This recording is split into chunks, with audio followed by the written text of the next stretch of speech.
24 ঘন্টার ভিতরে ওসমান হাদির খুনিকে বাংলাদেশের জনগণের সামনে উপস্থিত করতে হবে। 12 ডিসেম্বর ওসমান হাদি গুলিবিদ্ধ হওয়ার পরে হাদির পরিবার, ইনকিলাব মঞ্চের সদস্য, সারা বাংলাদেশের মানুষজন কাইন্ডস অফ ট্রমাটাইজড অবস্থায় ছিল। আমরা সেই শোক কাটিয়ে এখন রাজপথে আজকে প্রথম প্রোগ্রাম করলাম।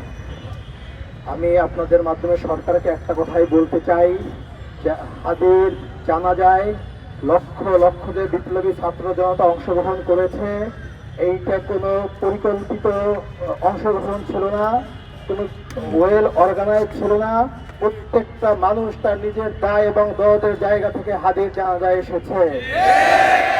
আমরা শহীদ পরিবার এবং ইনকিলাব মঞ্চের পক্ষ থেকে এই বাংলার আপামর জনসাধারণকে যদি আবার রাস্তায় নেমে আসতে বলি, আপনারা এই জনস্রোত রক্ষা করতে পারবেন না।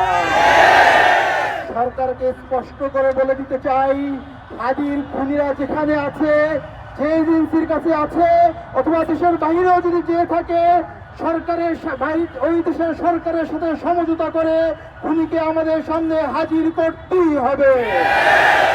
24 ঘন্টার ভিতরে ওসমান হাদির খুনিকে বাংলাদেশের জনগণের সামনে উপস্থিত করতে হবে। যদি 24 ঘন্টার ভিতরে খুনিকে আমাদের সামনে উপস্থাপন না করে, পরবর্তী প্রোগ্রামের জন্য আপনারা শপথ গ্রহণ করুন। আগামীকালকে হাদি চত্বরে আমরা শহীদি শপথ গ্রহণ করব।